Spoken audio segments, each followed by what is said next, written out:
The United States is a multicultural country, and we Americans often connect with each other outside of our own families and personal cultural traditions by embracing common concepts and places. One of the most meaningful of these is the White House. It appears in books we read as children. It is a regular theme in Hollywood films. It's even depicted on our currency. And it has long been a focal point of our media, our literature, and our shared narrative as a people. It is one of the world's most familiar buildings, serves various functions as an office, a residence, and a museum, and has been used by our chief executives for 221 years. The core structure and its collection reflect the vast expanse of America's history and tell unifying stories about our homeland. To fully understand the White House, we must address the forces that conditioned its initial design, construction, and subsequent evolution, and what sort of decorative and fine art and other objects came to embellish it over time. This inquiry is strengthened by employing principles of archaeology, ancient Greco-Roman history, semiotics, and considerations of culture change, tradition, and the interplay of new and old. In the late 18th century, our nation's founders, who were the leaders of a revolution against the English crown, had long considered what form of government they might create. Many of them were intellectuals who selected aspects of the Roman Republican experience in Italy nearly 2,000 years earlier as a political framework for an American republic. This daring experiment borrowed from the classical past and fitted its key components into a creative context that served as the foundation of a burgeoning, future-oriented representative democracy at the far edges of Western civilization.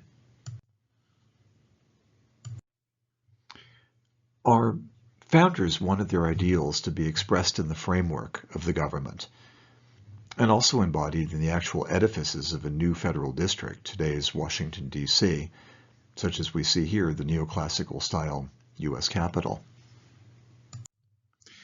These individuals were stirred by archaeological discoveries in Italy, such as Pompeii, that shed light on ancient Roman life, and also influenced by European thinkers, artists, and architects of the Renaissance and the subsequent periods who themselves had borrowed from antiquity. All of these factors shaped their vision for the country's most important government building, the President's House, which would convey a symbolic message about our form of democracy and who we are as a nation. There had been different ideas among the founders about what the seat of the first magistrate should look like, and a consensus emerged that it should not be a palace. We had, after all, concluded a revolution against a monarchy, but rather a gentleman politician's residence appropriate for public business, seen here in a state dinner for the German Chancellor hosted by President Barack Obama, and private life, visible in this 19th century print of President Abraham Lincoln and his family.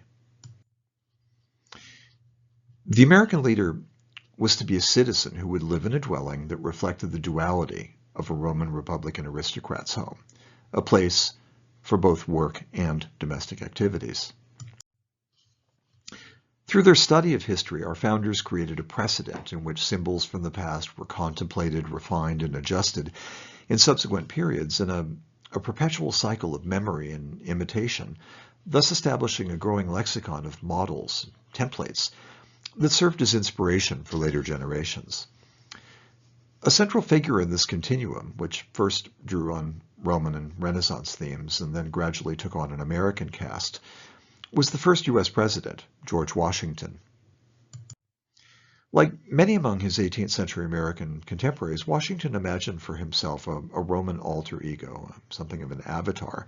In his case, Lucius Quinctius Cincinnatus, a 5th century BC military leader and aristocrat.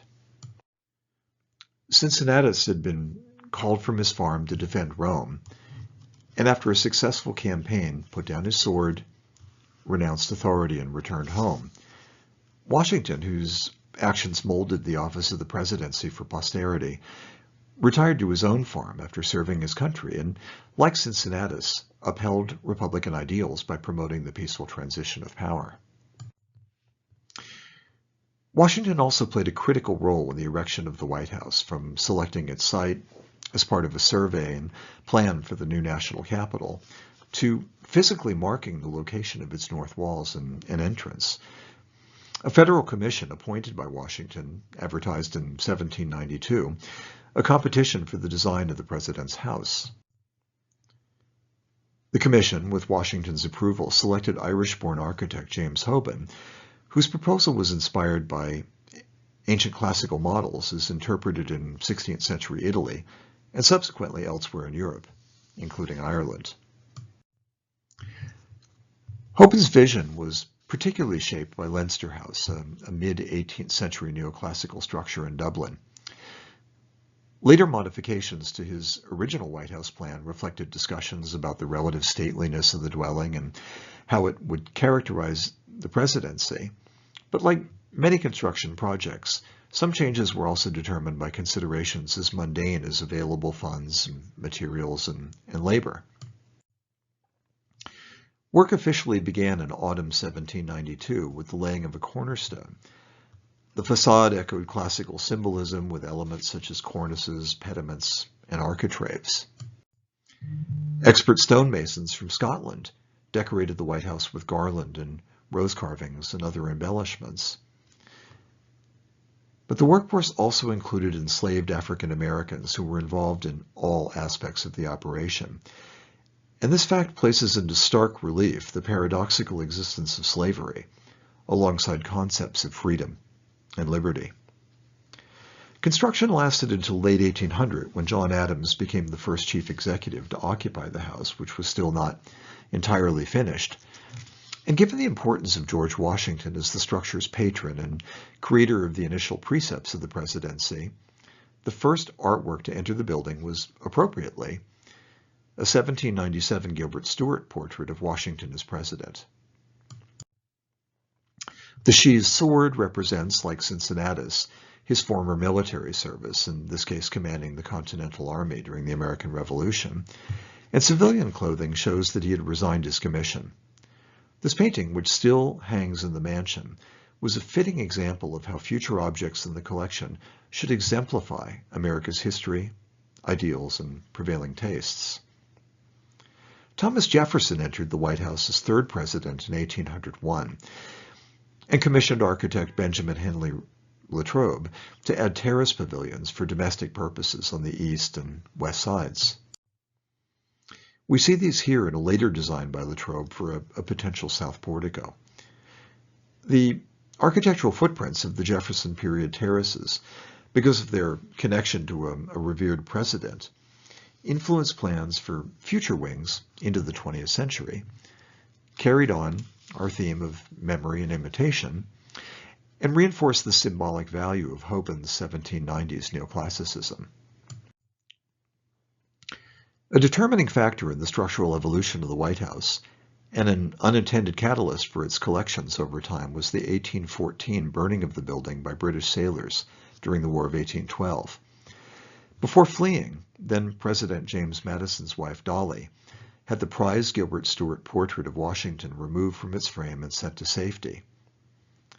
In the aftermath of the attack, as we see, only charred walls remained, and the interior was gutted. Lawmakers briefly considered relocating the capital to another city, but Washington's fundamental vision remained strong. President Madison engaged James Hoban to rebuild the White House along its original, now venerated lines. A new president, James Monroe, depicted here around 1819 in this portrait by Samuel F.B. Morse, who later gained fame by inventing the telegraph, moved into the completed residence in autumn 1817. It was vital to show that the country was undaunted after the 1814 attack, and elegance became a symbol of resilience, dignity, and power. Monroe, a former diplomat who understood the importance of imagery and the significance of the White House as a national emblem, placed orders for, quote, articles of the best kind, End quote. Purchases, many of which came from France, included a 53-piece set of furniture from Paris, the Belanger Suite, several examples of which remain today. Clocks with classical themes like the goddess Minerva. A large table centerpiece with mythical figures. And a gilt bronze basket portraying the three graces. Ancient motifs were also celebrated in acquisitions such as these neoclassical marble mantles with caryatid figures, their heads amusingly cushioned by carved pillows. And a marble bust of George Washington as a Roman general by Italian sculptor Giuseppe Ceracchi. Viewed together, the Monroe artifacts represent the first surviving effort at interior design and are among the crown jewels of the White House collection. This emphasis on European styling was intended to create a dignified public venue, as well as a refined leadership residence. Monroe also ordered fine American-made furniture, such as a suite of chairs and sofas, likely French-inspired, that was produced in nearby Georgetown. And this practice became more prevalent as the 19th century progressed, and by the 20th century, American products had become preponderant. By the 1820s, the White House, decorated and equipped with domestic and foreign items, was well prepared for entertaining. An example is this elegant silver soup tureen from France, embellished with classical figures and crowned with an eagle. A Monroe-era official observed that items from the collection, quote, could be handed down through a succession of presidents, close quote. And this foretold the emergence one day of a formal assemblage of artifacts. Unfortunately, much of Monroe's furniture was discarded or sold during the 19th century, and it seems inconceivable that these treasures could be disposed of. But the presidency is a temporary office. Consequently, from President John Adams in 1800 onward, the executive mansion was redecorated again and again by a series of elected magistrates, temporary guardians of the people's house, in different styles, some timeless and some less so. What remains today was determined by years of often arbitrary decisions of what to keep or cast aside, and this process of acquisition, destruction, removal, or retention reflects changes in the rapidly expanding nation and a desire of successive administrations, following James Monroe's example, to have only the best kind of objects in the White House. An important phase of post-1814 building occurred in 1824 under Monroe, with the construction of the south portico seen in this contemporaneous print, and the north portico in 1829-1830 under President Andrew Jackson, depicted here around 20 years later.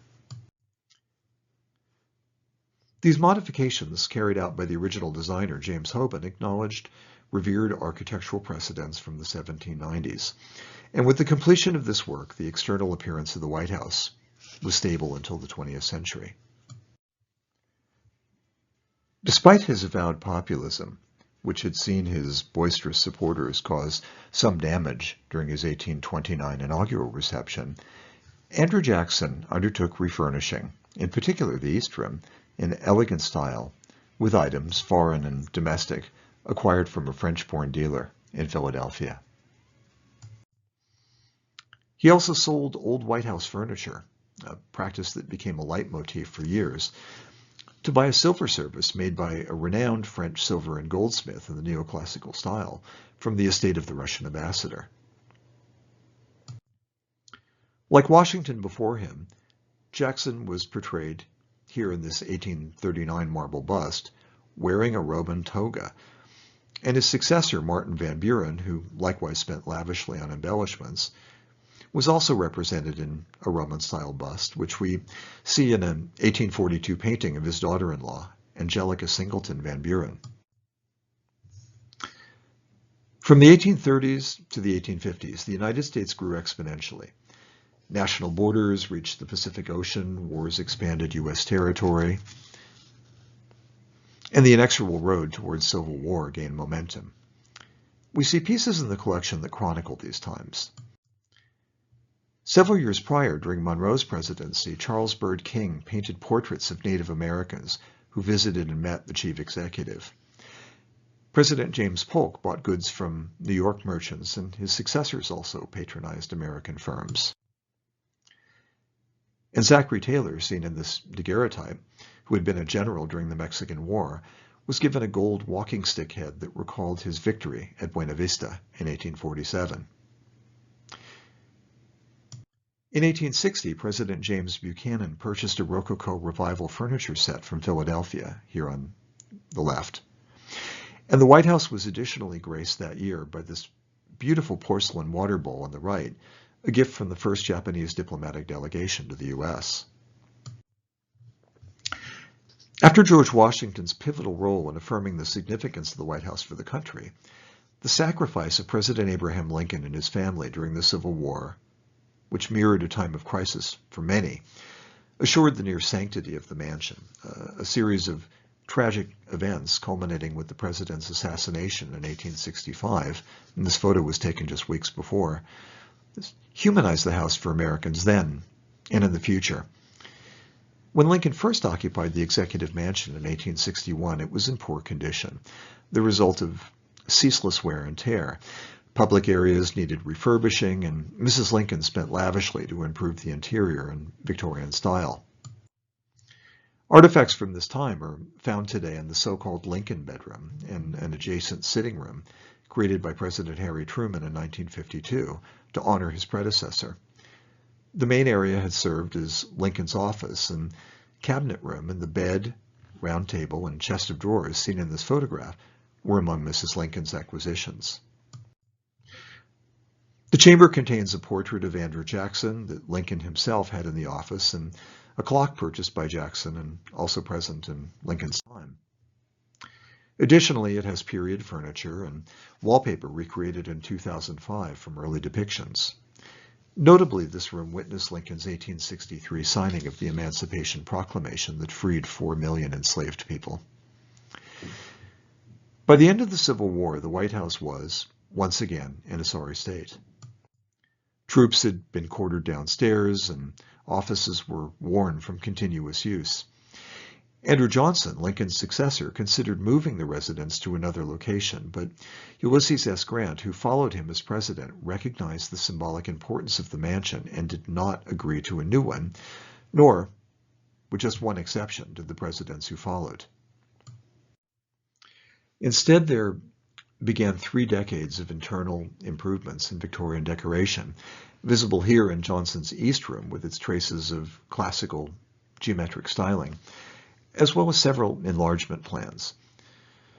This era, notwithstanding its aesthetic excesses, found creative ways to pay homage to the building's original themes and history, and it also created its own legacy, primarily through meaningful artifacts. Johnson had the second-floor cabinet room moved to what is today's Treaty Room, and this new location was used by President Grant and several of his successors. Among the furnishings purchased by Grant was a long table for cabinet meetings that still resides in the room. And later presidents used this table to sign important treaties and accords, including William McKinley's 1898 peace protocol that ended the Spanish-American War.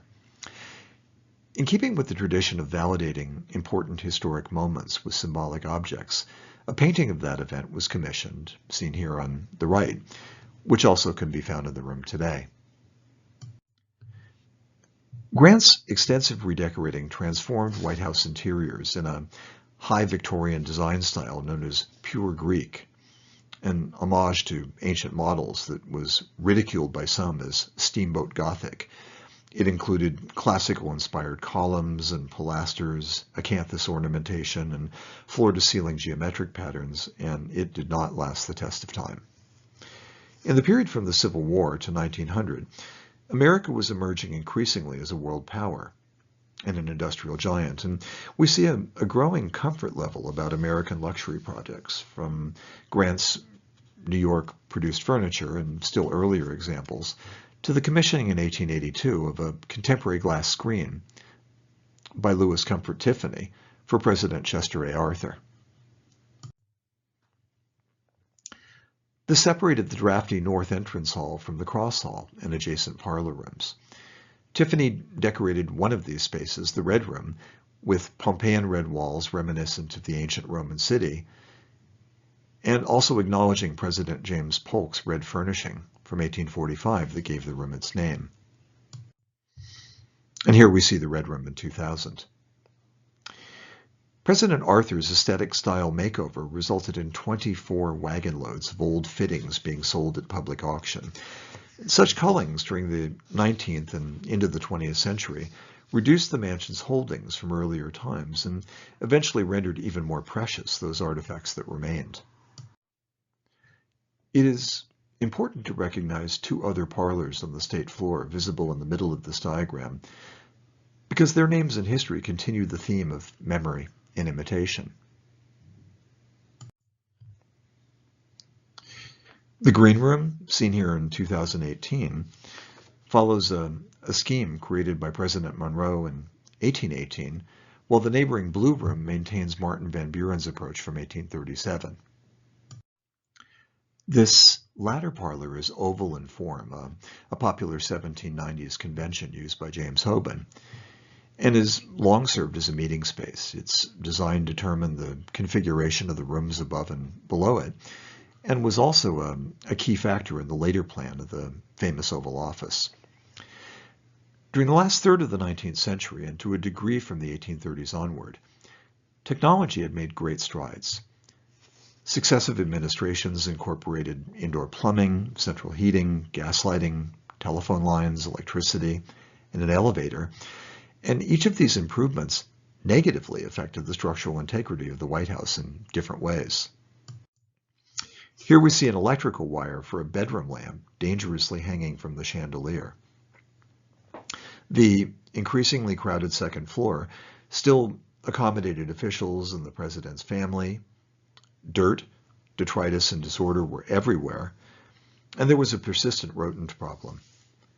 To remedy this situation, several administrations considered constructing adjacent or attached structures.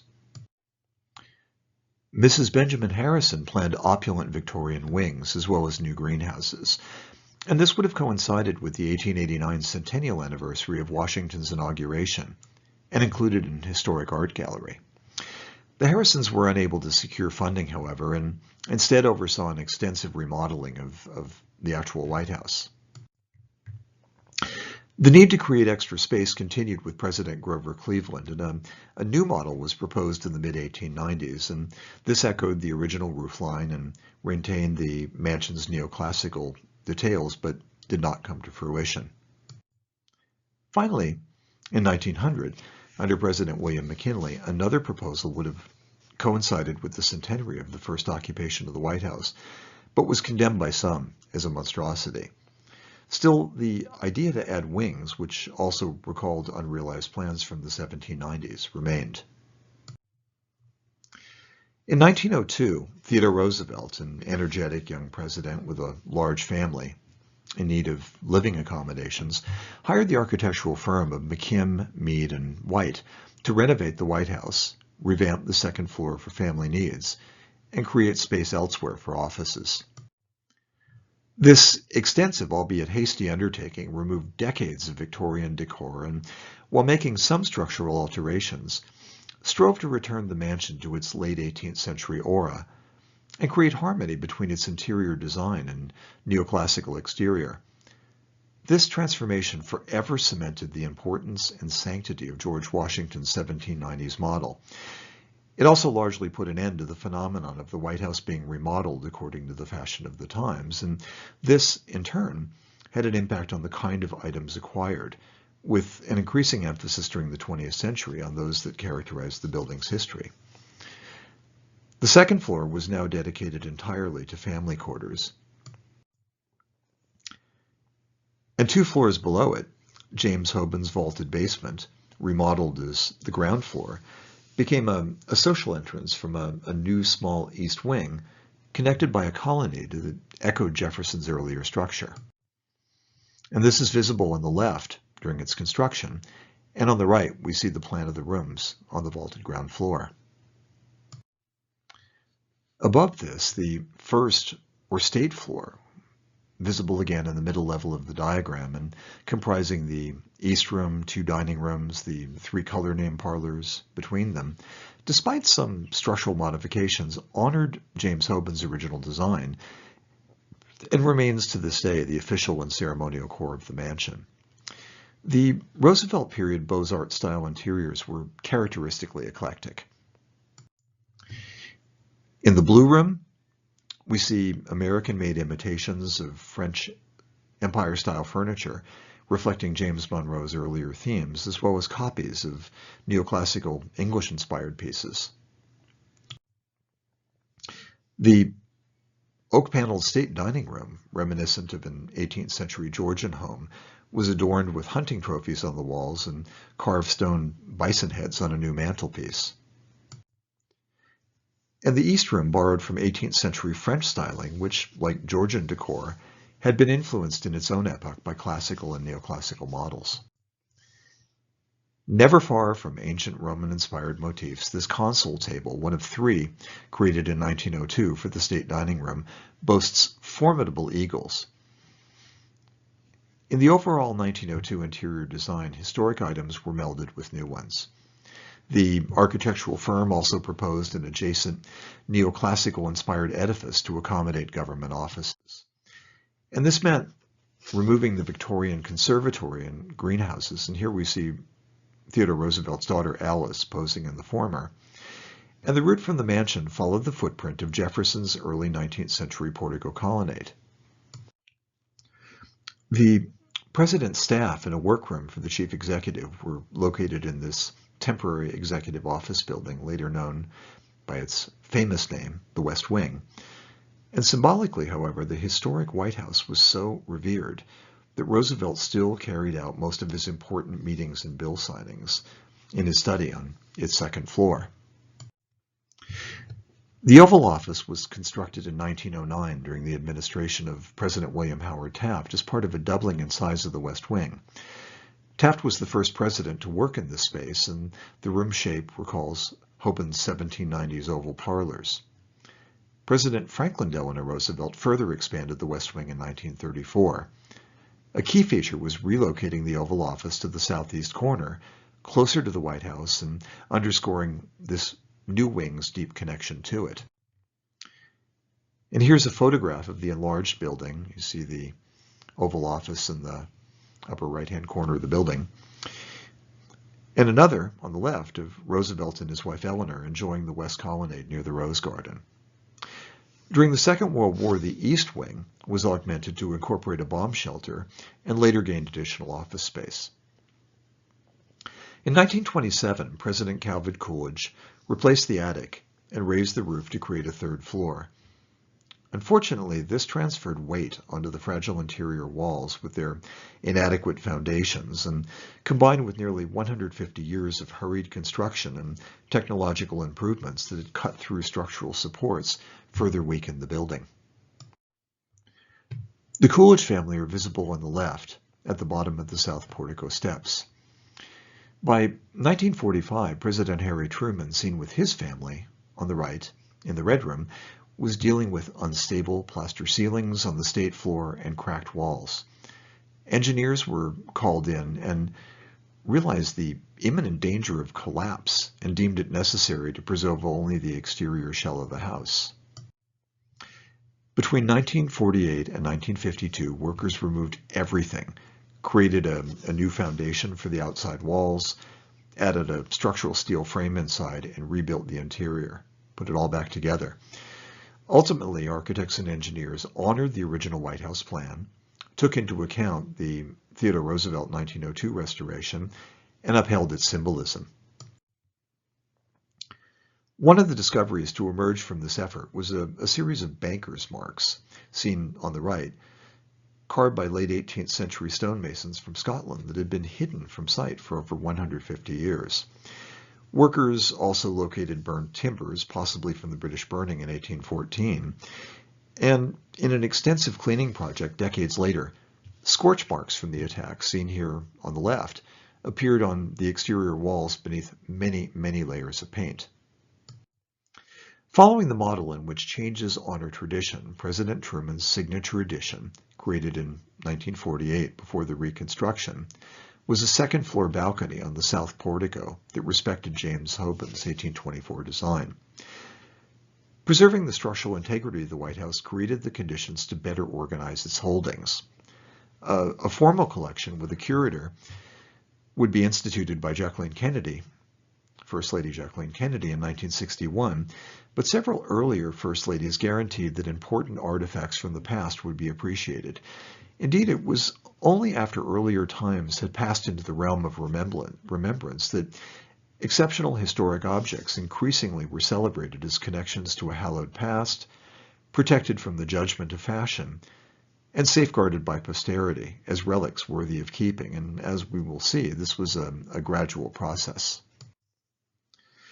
Caroline Harrison's efforts to refurbish the house from 1889 into the early 1890s resulted in inventories of every room being carried out. She was especially interested in porcelain, and today's China Room is a testament to her pioneering work in collecting and conservation.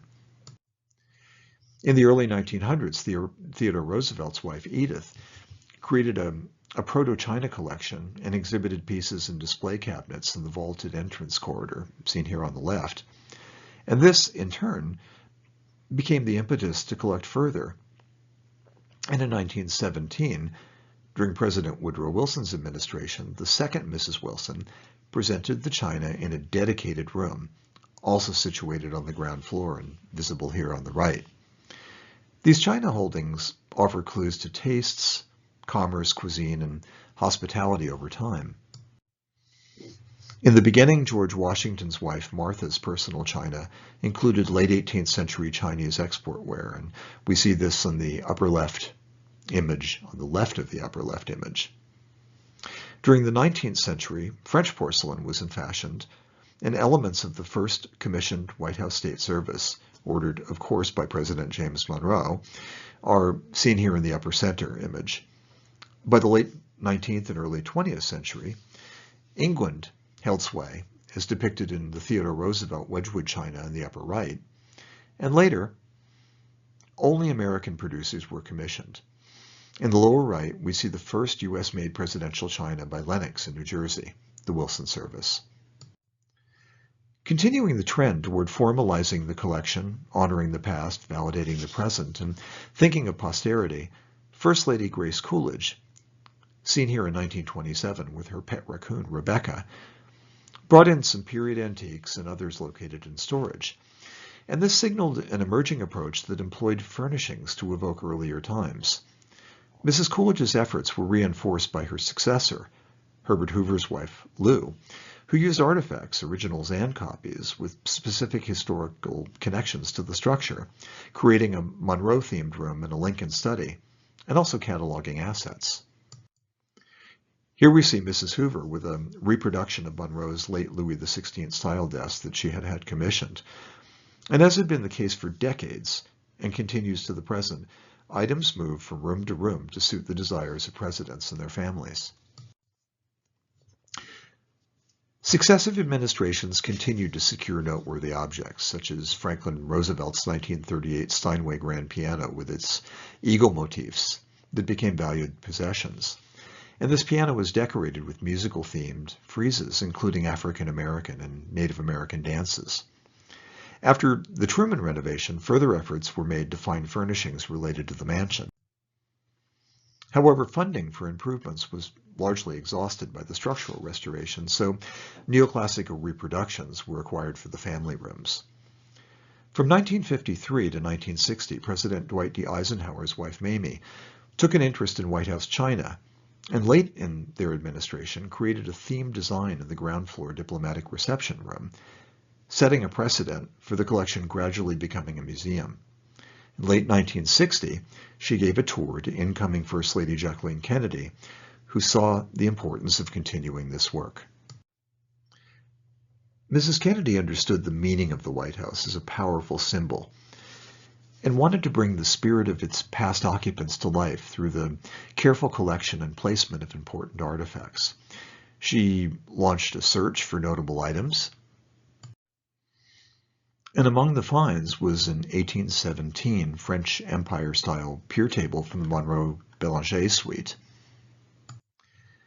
Another was the Resolute desk, originally given by Queen Victoria to President Rutherford Hayes in 1880, and subsequently outfitted with the presidential seal by Franklin Roosevelt, and later Harry Truman.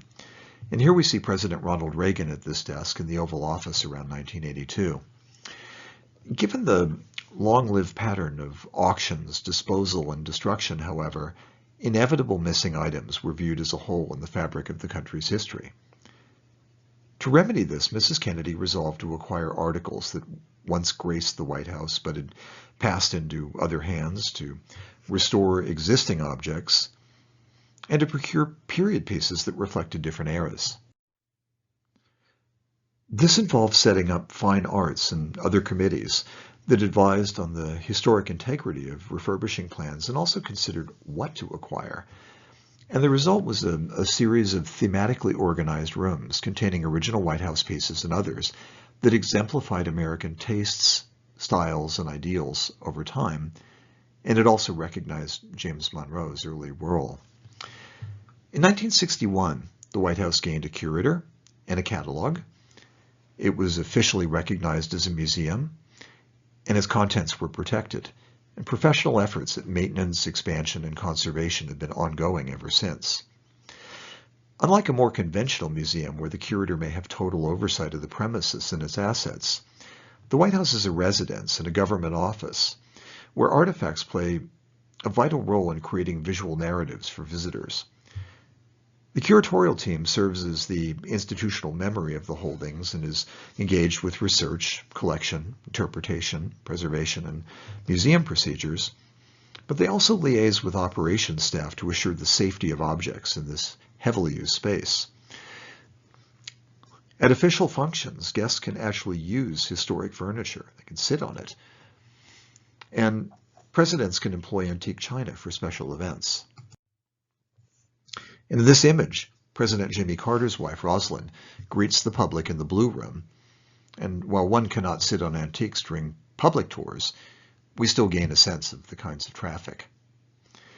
Ultimately, the curator deftly safeguards the holdings and even oversees moving and placing objects, as well as assisting first families in acquiring desired pieces from the collection or from other museums like the Smithsonian for the residents and the West Wing.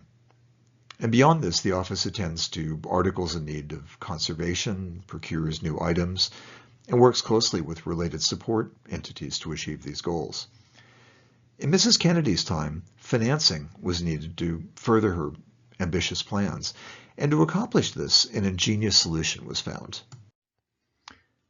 At the time, the structure had been under the jurisdiction of the National Park Service for nearly 30 years. And because the White House was limited by law in terms of spending, the Park Service, recognized for its accomplishments in this 1934 postage stamp showing ruins at Mesa Verde, Colorado, employed a long-standing statute designed to organize nonprofit cooperating associations that support interpretive programs and educational activities at sites within its system and can also raise funds. The White House Historical Association was founded from this framework in 1961 and has consistently enhanced people's understanding of the building while also promoting its preservation and expanding its collection. The association's David M. Rubenstein National Center for White House History is located in Decatur House, built in 1818 by our old friend Jefferson's architect Benjamin Henry Latrobe, just across Lafayette Square from the White House. Under the association's purview, there is a White House Endowment Trust, first created in 1964 as the so-called Preservation Fund, and an Acquisition Trust, which assist, respectively, with financial resources for conservation and refurbishment and to purchase objects. Mrs. Kennedy's 1961 Advisory Committee, that we saw a photo of before, was formalized in 1964 as the Committee for the Preservation of the White House, which today continues to oversee the museum functions of the White House, its public spaces and collections, and it collaborates with both the association and the Curer's office, makes recommendations about additions to the holdings, and provides counsel about changes to the spaces it oversees. Here we see Mrs. Hillary Clinton with the committee's Richard Nylander overseeing work on the Blue Room in 1995. The crucial role of First Ladies from 1800 onward, and increasingly following Mrs. Kennedy's example, has resulted in notable acquisitions and inspired redecorating and would be a talk in and of itself. In the fine arts realm of the collection, works include depictions of famous Americans, topical scenes, artistic genres, and subjects from history. And this category is represented here by Alfred Wordsworth Thompson's rendering of cannon fire across the Potomac River during an 1861 Civil War battle. Paintings, as we know, mirror tastes, clothing, and social trends, and provide a window into their times. Americans, for example, have long relished the unspoiled nature of the country, and this is illustrated in Fremont F. Ellis's ethereal image of rural New Mexico around 1930. Another theme which remains integral to U.S. history is welcoming newcomers. This is celebrated in an Impressionist-style early 20th century canvas by Karl Kalus of ships passing the Statue of Liberty, with Lower Manhattan visible in the background. Presidential portraits and those of First Ladies are also an important part of the collection and shed light on the attributes of past leaders. Among the significant pieces are an 1869 posthumous painting by G.P.A. Healy of Abraham Lincoln in a reflective pose. Aaron Scheichler's moving 1970 interpretation of the late John F. Kennedy, looking downward and not engaging the viewer. And a dynamic 1949 painting by Douglas Tandor of Franklin Roosevelt's wife, Eleanor, an advocate for women, civil rights, and social justice. The White House collection increasingly features art that recognizes our plural society. Notable examples are African-American artist Jacob Lawrence's 1947 painting The Builders on the left, and Alma Thomas's 1966 artwork Resurrection on the right above the mantel. In late 2020, a bronze sculpture entitled Floor Frame, created by Japanese-American artist Isamu Noguchi in 1962, was added to the Rose Garden. Now, as is the case with fine art, decorative arts, furniture, and ephemera offer similar insights into society and history. And the amalgam of objects from the past 220 years that makes up the collection, and over 65,000, with many of these being china, glassware, and silverware sets, and around 500 paintings, has been conditioned by the vicissitudes of survival, a desire to commemorate significant moments in the country's evolution, new traditions incorporated within earlier ones, and increasingly, since the 60s, careful procurement practices. We've spoken about artifacts as symbols. The United States is a relatively new country, and there are few public venues where formal governmental rituals and their associated imagery characterize the essence of our national fabric. And the White House carries out this function. Here we see the splendor of a 2015 arrival ceremony welcoming the Japanese Prime Minister. Ultimately, the mansion, its contents, and the ways they are used connects us as a people by celebrating the presidency, the American Republic, and U.S. origins. The White House is not simply a venerated historic building, but rather a cultural artifact with deep collective meaning.